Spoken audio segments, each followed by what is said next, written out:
प्रकरण असं आहे की जिल्हा परिषदेचे जे निकाल लागले होते, त्या निकालावरून एक गोष्ट स्पष्ट होती की आमच्या शिवसेना उद्धव बाळासाहेब ठाकरे या पक्षाने सहभाग घेतल्याशिवाय या जिल्हा परिषदेमध्ये पदाधिकारी बसणं कठीण होतं, सत्ता येणं कठीण होतं. आणि अध्यक्षपदावरनं भारतीय जनता पार्टी आणि शिवसेना यांच्यामध्ये रस्सीखेच मोठ्या प्रमाणात होती. त्या रस्सीखेचीचा आणि त्यांच्या बेबनावाचा फायदा घेण्याचा आमचा प्रयत्न होता.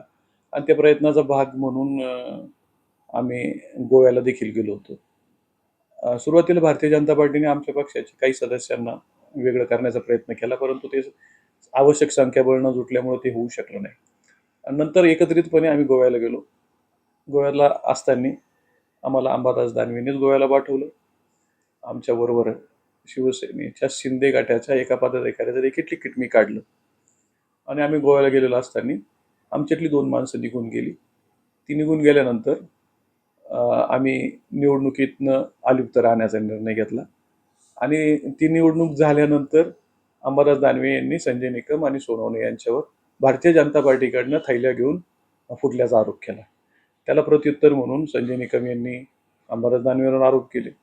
त्याला त्यांच्याच कार्यालयात आम्ही पत्रकार परिषद घेऊन आमची जी गोव्याला जाण्याची भूमिका होती आणि यांच्या दोघांच्या भांडणाचा फायदा घेण्याचा प्रयत्न जो करायची भूमिका होती त्या विषयीत आम्ही केलो. आणि तो प्रयत्न आमचा असाच होता की यांच्या भांडणामध्ये आमच्या पक्षाचा फायदा व्हावा, आम्हाला तिथं आम्हाला त्या सत्तेमध्ये सहभागी होता यावं किंवा सत्ताच आमची पूर्ण राहावी. परंतु आज परत सभापतीची निवड होत असताना पक्षादेश जो काढला गेला की सभापतीला मतदान करू नये. त्याऐवजी त्यांनी असं जर केलं असतं मग करणं गरजेचं होतं की आमच्या 4 लोकांना शिवसेना, उद्धव बाळासाहेब ठाकरे आणि शरद पवारांची राष्ट्रवादी म्हणजे महाविकास आघाडीचे 4 उमेदवार उभं करणं अपेक्षित होतं आणि यांनाच मतदान करा असं सांगणं अपेक्षित होतं. ते करण्याच्या ऐवजी त्यांनी मतदानच करू नका असे आदेश काढले. त्याचा थेट फायदा भारतीय जनता पार्टीला होणार होता आणि त्याच्यासाठीच अशा पद्धतीचे आदेश काढले गेले. जर आम्हालाच मतदान करून पडलो असतो तरी चाललं असतं, परंतु न लढताच आमचं हार ठरवल्या गेली आणि ती फिक्सिंग झाली. हे दुर्दैव आहे. म्हणजे अंबादास दानवे यांनी जो काढलेला व्हीप होता तो भाजपला मदत करणारा व्हीप होता. थेट मदत करणारच व्हीप होता ना तो. फिक्सिंग कोण व्हीप काढणाऱ्यांनी. यापूर्वी तुम्ही गोव्याला जाण्यापूर्वी कर्जतला देखील तुमची एक बैठक झालेली होती. त्या ठिकाणी शिंदे गटाचे देखील काही नेते मंडळी वगैरे होती. त्यात एकनाथ शिंदेची देखील तुमची महापौर बंगल्यावर भेट झाली. नेमकं हे प्रकरण काय आहे? काय झालं की भारतीय जनता पार्टीने आमचा पक्ष फोडण्याचा प्रयत्न केला.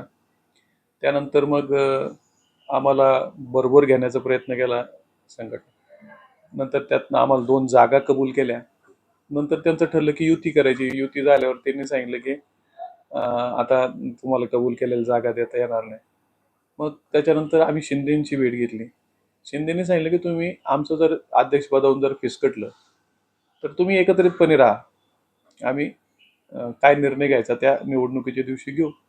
आम्ही एकत्रित राहण्यासाठी गोव्याला गेलो आणि एकत्रित राहण्यासाठी गोव्याला जात असताना आमच्याबरोबर शिंदे गटाचेही काही कार्यकर्ते, ज्याचं तिकीट मीच काढलं होतं, ते पण होते. आणि आमच्यातली 2 माणसं निघून गेल्यामुळे तो डाव फिसकटला आणि त्या निवडणुकीत अध्यक्ष उपाध्यक्षाचे आम्ही अलिप्त राहिलो. हे त्यावेळेस संजय निकमांनी सांगितलं की अंबादास दानवेंनी आमचा सौदा केला आणि आम्ही शिंदेच्या तावडीतून सुटून उद्धव साहेबांच्या बरोबर गेलो. मी पक्षाच्या बरोबर आहे. अंबादास दानवेंनी आम्हाला विकण्याचा प्रयत्न केला असं त्यांनी आरोप केला होता. तर मीच त्यावेळेस सांगितलं होतं की आम्ही हा राजकीय फायदा घेण्यासाठी हा प्रयत्न केला होता. आता आज सभापतीच्या निवडीच्या वेळेसही तसाच प्रसंग आला होता की जर आमचे 9 आणि राष्ट्रवादीचे एक 10 जर या एका ठिकाणी आम्ही फॉर्म भरला असता आम्हाला 10 मतं पडली असती, नाही तर 32 पडली असती.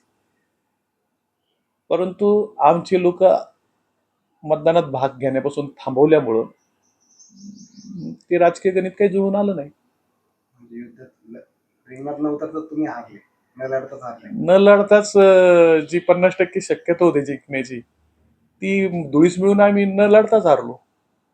एकनाथ शिंदेची तुमची भेट कुठे झाली होती आणि नेमकं तो प्रकरण काय? आमची 8 सदस्यांची भेट महापौर बंगल्यावर ठाण्याच्या झाली. दानवे होते त्यावेळेस.